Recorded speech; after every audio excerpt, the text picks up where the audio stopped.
Hi and welcome to Mad Island. Mad Island is a video series where I travel around the world to talk to people I find interesting. For more interviews like the ones you're about to see, go to madisland.no.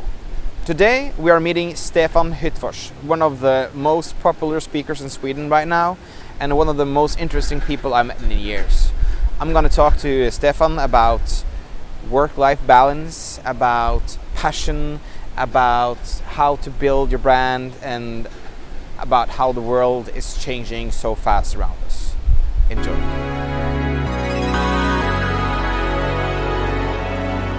Hi Thomas. The traveler. Well, aren't we all? Yeah, true. Thank you so much for taking the time to talk to us today. I love the setting. We're at Starbucks at Gardermoen. You just landed. I got you for like 20 minutes and then you're traveling away to some other place doing some speak tomorrow. Life in airports. Yes. Romantic. Very romantic. Yeah. So I've been following you for years. I think you're a really inspiring man, and I took a quick look at your website again when I was traveling up to the airport now, and the first thing I noticed in the About You section was that you don't do plans. Can you tell me a little about that? Yeah, well, obviously, first of all, some plans is necessary. I have to plan my flight schedules and stuff like that. So, yes. So tactical plans like how to arrange traveling, or how to make everything happen, of course. But what I mean by talking about not doing plans, I have a belief that plans are either one or of two things. Either it's something that we actually construct afterwards just to sort of make us look a bit smarter. Yeah. Because if I can tell you that, and then I plan to go for this, and then I manage to win this and do that stuff, yeah. Eventually you will start looking at me as a very smart person, that, oh, how did you manage to, figure all that out and to get it all? And, or that's one thing. Or otherwise, the other thing about plan is that if you have a solid plan, you might get stuck to follow the plan. Yeah. And I know of no one, a successful entrepreneur or anyone, that is actually stuck to plans. It's rather the opposite, that the ones that I know that are successful are usually the ones that are more pragmatic, and they sort of try to find their way forward instead of sticking to plans. Yeah. So plans, I believe very much in what Kierkegaard said, that life it has to be lived forward, but we can only understand it backward. Yeah. So looking backward today, it's very easy for you and me to understand what got us here. Yeah. And you can explain what got you here, and likewise. But it's impossible for us to explain how the journey we have up ahead is going to look like. We can talk about dreams, and we can talk about ambition and all sorts of things, but we have no clue. I might lose a leg tomorrow or whatever, and in the end it's always the ability to adapt to change that is going to determine if you win or lose. So. True. So I'm not a big fan of plans. No. So you like to live in the moment then? And especially also today we have a very, everybody's talking about rapid change, how fast everything is changing. Yeah.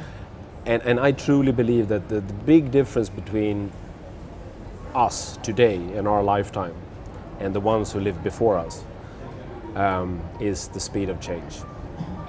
So just like a generation or two ago, you could live a life and it was every day was a little bit, the same. Yeah. You can feel that there was a certainty that if I got this kind of education and if I got this kind of work and et cetera, then things will keep going. Yeah. And then you retired and that was it. Yeah. That was life. That was life. That was life. And that's not it today. Today more and more people are starting, I think, to realize that there is no such thing as job security or anything, that everything changes so fast. So you can, life as it looked like when you and I was growing up is very different from today. Yeah. And in 10 more years, I believe we cannot even imagine what we will have, come up with, what kind of innovation in technology and anything in just 10 years. True. So, do you think now is better than it used to be in terms of living and in terms of quality of life, in terms of happiness? I think, first of all, there is nothing else but now. So that makes it impossible to talk about that, something else was better. But of course, if you compare, if you start thinking about memories in the past and everything, then you can realize that there are a lot of things that are actually better today. There is this Swedish guy called Hans Rosling, the demographer. He's very famous for explaining how life is actually a lot better on Earth today. So in a certain meaning, life is a lot better today, because in terms of poverty and the way we can manage diseases and everything, and if you watch life expectancy, for instance, you and I, we are living a life today where we can count on, if we have a baby, that baby will survive, and etc. etc. So a lot of things are better in that perspective. Yeah. But not necessarily in the perspective of, because in your questions you asked about happiness and stuff like that, and it's sort of a paradox, because we live in the most peaceful time in history. Yeah.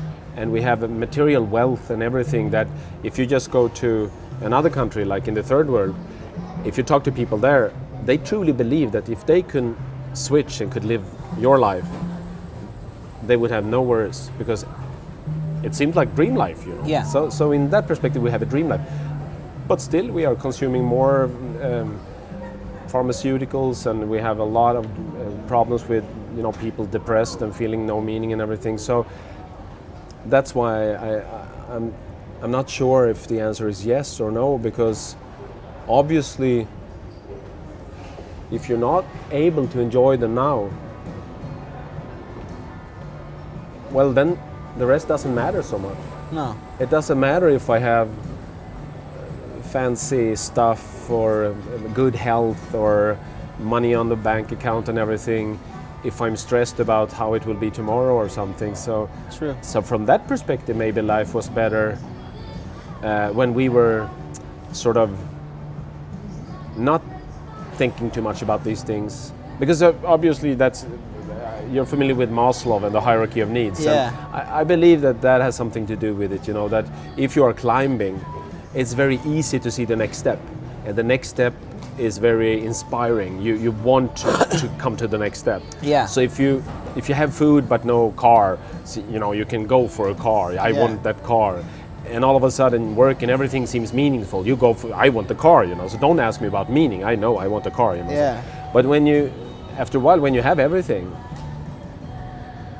it's not so easy anymore. It's like, okay, what's the next step? Yeah. Should I go for a second car, or when you're used to just working through goals, then you work to next car, next house, next boat, next everything. Yeah.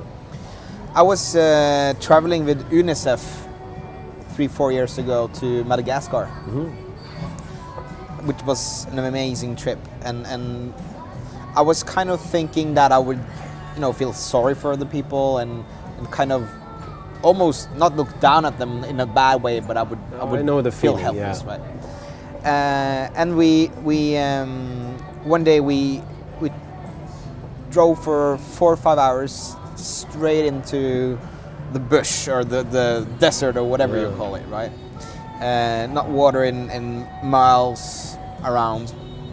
And we got to this little village with 300-400 people, and they, in terms of how we usually live, they didn't have anything, right? 10-12 people lived in this tiny little space. The clothes were like broken and so dirty because they didn't have water, and it was kind of a very sad look, right? But when I got to talk to the people that lived there, I've never seen, so much, they really appreciated every little thing they got, and they were so happy in a way that I never seen anyone in the West ever been. So I was kind of more like, instead of pitying them, I was like more ashamed of my view of how I would see them and what we got. And I think that's very fascinating what you're saying about the longing. And when we have so much possibilities, I think maybe we kind of don't appreciate it the same in some kind of way. I mean, I truly believe it's very simple, but no one manages. And that's the great paradox. Because the thing is, you have to love what you have. Yeah. And almost no one manages to do that, because we strive for having something that others have. Yeah. Because we compare. Yeah. And that's our instinct, our social behavior, we compare with other human beings, and that's not so strange. So the thing here is that the thing that I learned is that, and it's such a beautiful thought when you remind yourself of it and when you have it, that there is actually, I don't know anyone in the world that I should envy, because it doesn't matter how much stuff they have or whatever, because you can see that there is only in the end one thing that will actually, make you enjoy life and be happy, and that is awareness of your thoughts. Yeah. Because the mood you have, if you feel angry or sad or if you envy someone or everything like that, is obviously created by your own thoughts. Yeah. So when you say something like, well, don't say that, you make me sad, then you are lying basically, because no one else makes you sad. You make yourself sad. And this can be provocative for some people, but in the end it's very, very true that everybody have something to be gracious of, and to feel that, I'm thankful for having this. Yeah. But instead we use to focus on not what we have to be thankful, but rather go for what we would like to have instead, or more, or otherwise. And that makes us sad. Yeah. Because we feel that, why don't I get this, and I deserve this, and etc., etc. And this is all because of the self-centric thinking. Yeah. And the self-centric thinking is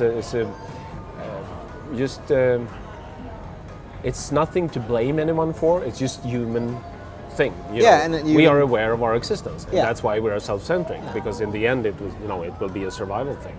But I feel like I'm seeing a trend now in terms of people talking about mindfulness and appreciation, and it looks like a lot of successful people are starting to focus more on their thoughts, their health, their loved ones, and giving back in some kind of way.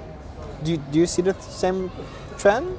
I definitely think, as far as spirituality goes, I believe that's a trend. I think I was recently at a conference in Silicon Valley where the whole event was about this. Yeah. About CEOs starting meetings with meditation and stuff like that. All right. Disconnecting from technology to be able to connect in a meeting like this, and to be here, to be present, not to be fibbling and mailing and trying to do multitasking and everything like that, but to actually be here in the moment. In the moment. And I think that's a good trend. I think that if more people start to show sincere interest of this that I'm talking about, the awareness thing, that I am actually aware of my thoughts. I can watch my thoughts. Yeah. I can study myself. I can ask myself, why did I get so annoyed? Why did I get angry? That's interesting. I'm not believing that the thoughts are, for real. I'm just watching my thoughts, that I'm having angry thoughts. Why am I having angry thoughts? And then learn something. Okay, so I get angry just because he behaves like that in the traffic or something. That's interesting. Am I that weak today, or am I just, am I that kind of person? And then, because when I start thinking about my thoughts that way, then I must also, come to a point where I start asking myself that, okay, so for how long will I keep having those thoughts? Because I get a bad feeling in my body, I'm scared or I'm angry. So how long will I keep going like this? Yeah. because obviously I'm creating this uncomfortable feeling in my own body, and it's a beautiful day, so I'm missing I'm missing the day just by feeling angry. And it's, in the end, that's a very interesting path to go. And I believe that if more leaders start reflecting on things like this, then obviously more leaders will have to be more conscious about decision making, and to understand that in the end it's all about connectivity. That we have a relationship. It might be a small relationship we just met, or it might be a steady relationship, but we all have a relationship. We are all connected on this planet. And if I do one kind of decision, we will create a distance, because I'm creating this decision because I'm more focused on what I should gain than what you should gain, and you will be maybe you will distance yourself, and we will have a disconnection. And that's what's happening a lot today in society, that people are disconnecting. Or if I try to understand how you feel, and we make more conscious decisions, then I could create a tighter connection, and that's how relationships grow and get better. And if we believe in a network society where everybody is connected, and a more relationship-focused economy, then obviously it would be a crucial thing for success to have leaders that actually understand how to create good relationships. And that can only happen if you are conscious and open and aware, and understand that this might be, on the paper, this might be the right decision to make, but it might be the wrong one as far as creating value in society or something. So it might be a very good trend, a very important trend that is so much bigger than CSR. I agree. We've been going way ahead for ourselves with this conversation, and I love it. But I want to take a little bit step back. I want to know a little bit about where you come from, in terms of how did you grow up, where did you grow up, kind of thing, and how did you end up doing these things? Connecting the dots. Connecting the dots, looking backwards, as Steve Jobs famously said. Yeah, and that's the point. You can only connect them backwards, So, true. Well, you grew up in Sweden, right? I grew up outside of Stockholm. I was born in Stockholm, and I grew up in a suburb of Stockholm. I guess when I look back, I can see that it was a very safe neighborhood sort of thing. My parents had a house. It was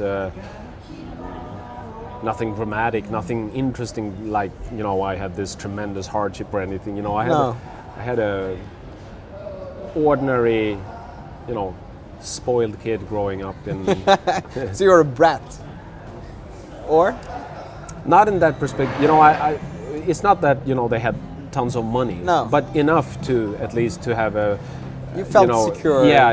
We never, I cannot remember my parents talking about, that we can't afford to do anything or anything like that. So it was just, I didn't think about money, and but it was not on the other, it was not like we went to vacations in the winter, sailing in Bahamas or anything. No. But then, from having security and kind of enough money as a kid, what was your first job? How did you start working I grew a passion for photography when I was about 13. All right. And afterwards, I don't believe it was photography. I think it was my curiosity. Because I can see that the curiosity is a red thread that's been a big part of my life all the time. My mother usually says that when I was a kid, when I was really little, I was the one always asking, or else, so no matter what anyone said, I was always, or else, I wanted to find out what can happen if we don't obey this, or if we do it another way.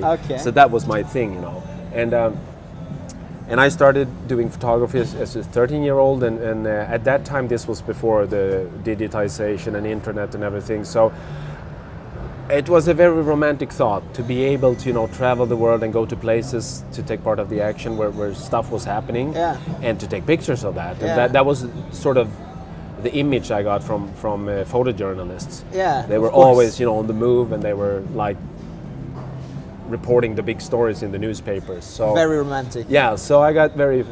That was my dream. I wanted to be a photojournalist, and I started to. I made we had a sauna in the house back home, and I remodeled it so it was a dark room for developing films and stuff, and then I did that a lot. And were you any good? I mean, as always, when you are passionate about something, then you can you just start out and you're pretty lousy, and you can afterwards you can see that you're lousy, but but my parents were very supportive, and they helped me with I could use that space in the house, and they appreciated my poor images and put them on walls in like this.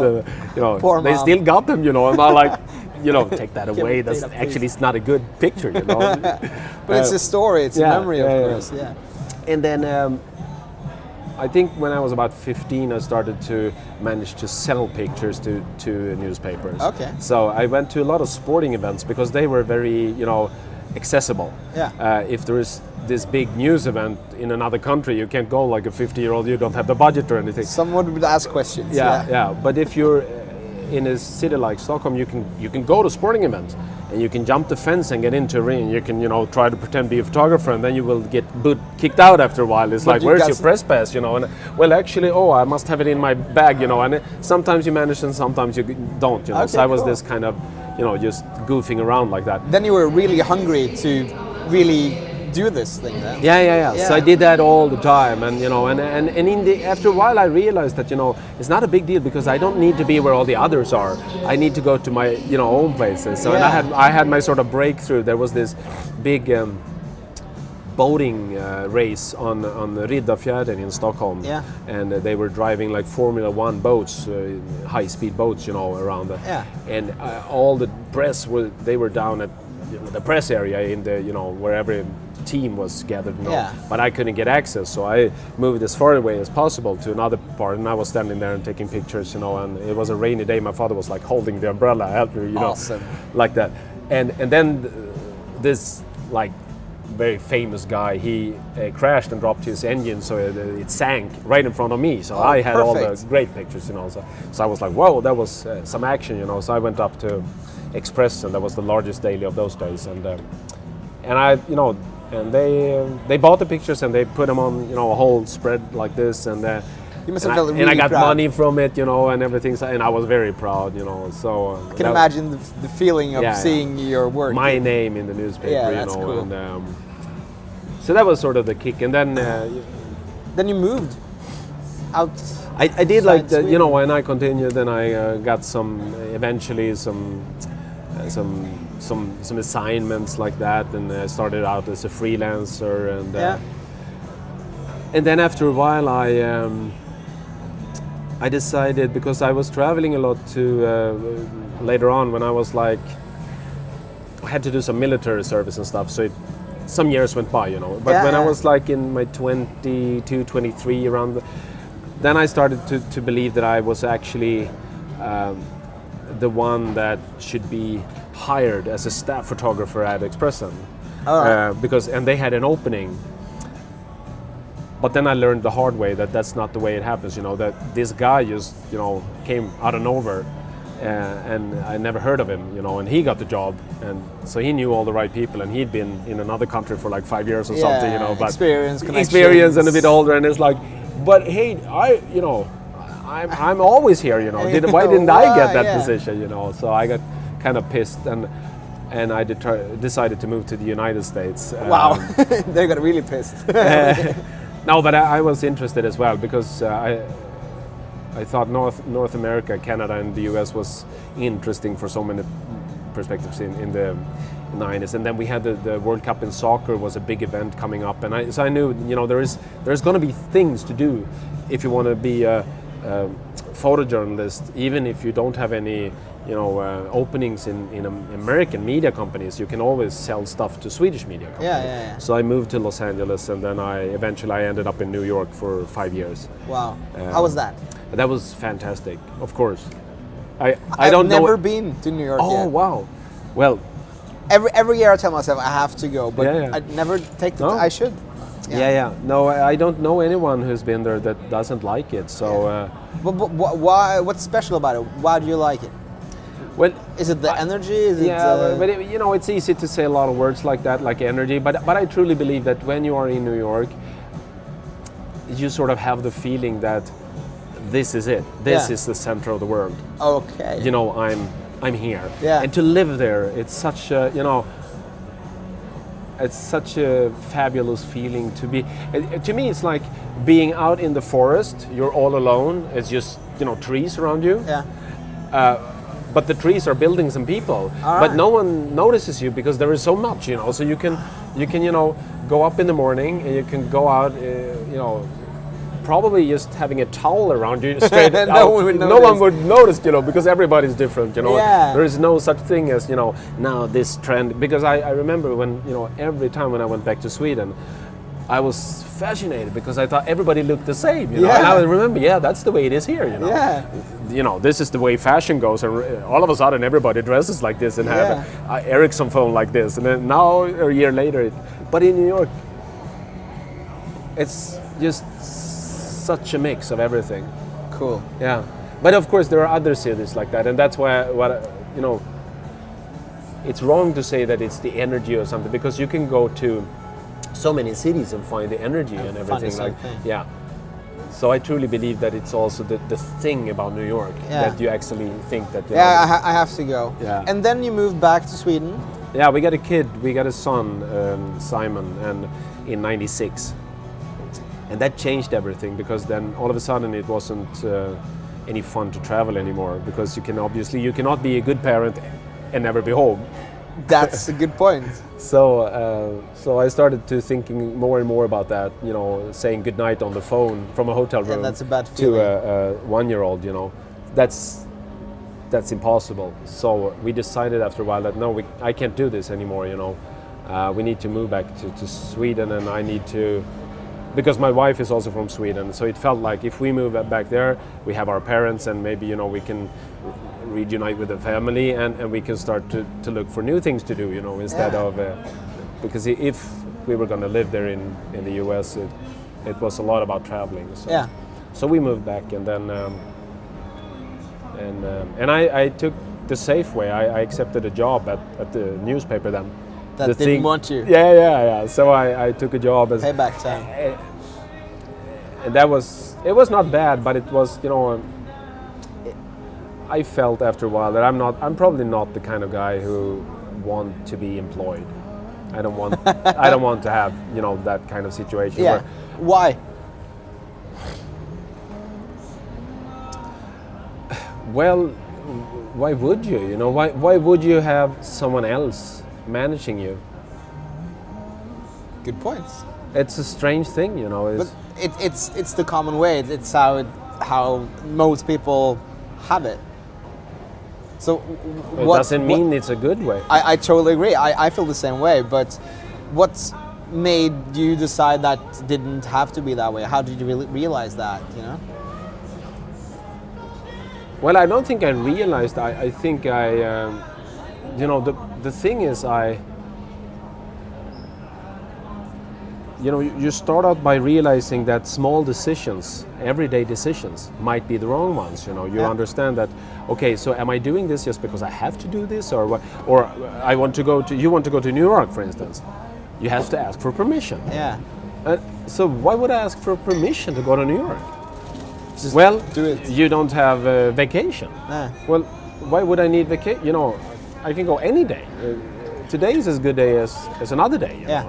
So a lot of things, small things like that, can be very interesting to think about. That why would I ever believe that it's a good thing to have someone else managing me? Yeah. And I think to me it's a very strange thought that there is such a thing as a possibility that you can give me security, so I leave that to you. Yeah. And therefore, you decide what I do during my daytime. Yeah. It's a very strange thing. If I came up with if you haven't heard of such a thing as employment, and I came up with the idea right here. Yeah, we would be totally weird. You know, you would be like, what? Well, I think, listen to this now, you know, someone else take the risk, and then you can have a secure position, you know, by obeying what they say, you know. So you would think that's a very goofy idea. Yeah, I agree. And then you started for yourself, or what did you do when you quit? Yeah, I quit the media business, and I eventually started I had a company. We started to work with visual communication. Obviously, since I had a history in photography, I thought visual communication could be something that I could do consultancy in. And everybody thought it was a great idea, and everybody wanted to meet and hear a lot about this thing, but no one actually bought anything. Okay. And I think today it's very easy to understand, because there is no such thing as visual communication in a budget. No, true. So true. And then you started a PR company. yeah, right? so then I went into more, you know, PR, because there is such a thing as PR. That's you know, a budget. so, that's a yeah, post right so there. this grew into be more than just visual, and then eventually I did a lot of marketing consultancy. Yeah. So I learned. I think afterwards I realized that in the media days I learned sort of the decision-making process in a news organization. Yeah.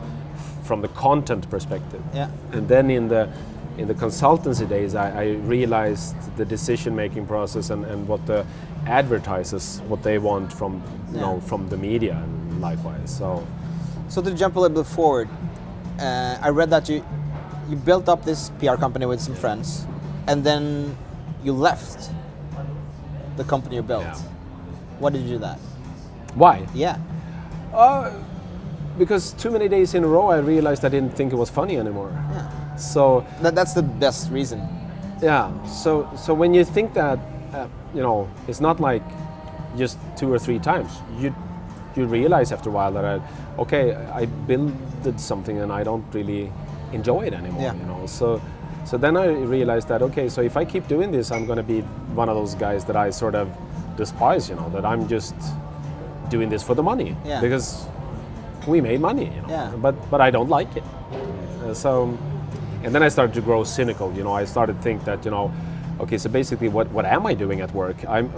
Basically, I'm helping big corporations to manipulate consumers to make the wrong decisions. you Yeah. know, So, and then you realize I can't work with that. You know, Okay, so, yeah. so then this was my thing. This was not the partners that I was working with. This was my problem. So then obviously I had to leave. Yeah. Because you can't. You have to take responsibility like that. Of it's course. It's not their fault. So that's why I left. Okay. And then you started for yourself. We started. You know, today then you started I traveling and. Yeah, today I take pride in. I talk about this a lot. About, you know, I don't have a work like that. I have a mission. I wanna you know, inspire people to embrace change. And you know, today I do that by talking or writing or, you know, meeting people, whatever. Some gigs are paid, some not. You know, that's the important thing is not the product, and the product can change. Yeah. Maybe in 2 years I will do something totally different. I don't know, but I do think that the mission will be the same. That there is so much need for change in society today. Yeah. We think that we have all these good solutions to a lot of things because parts of the economy is growing. But I truly believe that we will start even here to be more aware and to see that, okay, there is actually so much that we need to solve on the big scale now, that there can never be too many people that are out there working for making people understand and being inspired about the thing with change, because change is something that is it's very strange. You know, we know as a fact, we know that there is only one thing for sure in life, and that is change. But somehow we think and we believe that you know, the future will be linear, like today and a little bit more. Yeah. But we know that that's never been the case in history. It's always been like this. You know, so we always had turbulent times and change. And now more than ever, we will face very dramatic change. Yeah. Either, we can create new ways of solving our problems, or we will, face a lot of great challenges. Yeah. The scientists are agreeing that, civilization might not even be able to exist in 100 years if we keep going like we are. Yeah. We have great challenges up ahead. So then we must embrace change and must understand that, okay, change is not only necessary and, normal part of life, but change is something very positive and very inspiring, very good, because that makes life very interesting. And it's not a process. It's not something that we can we start a process of changing today and by August we're going to be done. It's going to be so nice. It's like a constant theme. That. But then, as a young person, let's see your kids, for example. They have, first of all, we have an amazing responsibility to where we leave the society when the kids are growing up. But for youngsters 15, 16 years old that wants to create change or create their own life and environment, what kind of advice would you give to them? What should they do to kind of maximize their potential? Because it's all these expectations and it's these kind of things that you're supposed to do, as we talked about education and stuff like that. So if you were young again, what kind of advice would you give to yourself there? Usually when talking about education and things like that with my kids, I have two, Yeah. and they are teenagers, and then I try to remind them that it's nothing wrong with education. If you want to learn stuff, that's great. Yeah. But don't necessarily think that education will come from school. True. So it's totally fine. Focus on grades. If you want to focus on grades, but make sure that you find something that you like. I think that's more important than ever, that you find some kind of passion. Yeah. Because in a world where competition is growing because of globalization and everything, there is no way you're going to be able to do any good work if you're not passionate about it. You can only be good if you like what you're doing. Yeah. So you cannot cheat around that. You cannot. So therefore, it's not like you start by trying to be good and then you try to like what you are good at. Yeah. It has to be the opposite around, that you follow what you actually like. Yeah. And then you try to figure out how to make money out of that. Yeah. And money is never the end goal. No. Of course, we know that. But today in society, we are blinded. We are like, it's like it actually is the end goal of everything. For many people, yeah. Yeah, and for societies, for nations, for everything. We are talking about budgets and money, and we're talking, as I said, we're talking about the environment and energy and all sorts of different things. And we have solutions, but we can't follow those paths because we don't see profitability. Yeah, so it's very interesting to think about it that way. Okay, so we just had an interesting experience. We were in a good conversation and then we were asked to leave. So we switched a little scenery just to finish our talk. I think we were talking about what kind of advice for young people. And you were talking about your kids and education, I think. Yeah, and I try to make a point that, to me, obviously education is great as far as finding out things that you are interested about and sort of finding the answers to your questions. Yeah. In that perspective, education is, to me, it's like the thing to go for. Endless. I want to see myself as a student, as a lifelong student, because that's a great thing in life, that you can always learn new things. Yeah, but you don't necessarily learn. But you don't necessarily have to go to school to do it. So True. obviously, when you're a kid, you go to school, so you should not drop out if you. No, and you learn some basics in the school, and they are necessary for all sorts of reasons. Yeah. But there are also a lot of problems in school today, and of course there's always been, but more and more so today, because we have a school system that is designed primarily on how to teach everybody the same thing. Yeah. But then on the other hand, we have a society, we have a world today where you can sort of go for your own interest instead of what the teacher want to talk about, Yeah. And that makes it, in the end, as far as I see it as a conflict. I see that you should not let school decide what kind of future you aspire for. So, So you try can to only go find your so far. passion. Yeah, and we're both lucky. We're both found our passion, and I think we're fortunate that we can do what we love almost every day. But I feel that my life, in terms of I'm traveling, not as much as you do, but I travel, I work long hours sometimes. I do a lot of things to follow my passion, which is good. But you moved back from the US when you had a family, right? And I have a family as well, and I find it, and I want your view on this. I found it hard to really find the balance between your passion, your mission, what you trying to inspire other people to do, and spending quality time with your loved ones. Do you find that hard? Well, I don't think necessarily there is such a thing as balance. No? No,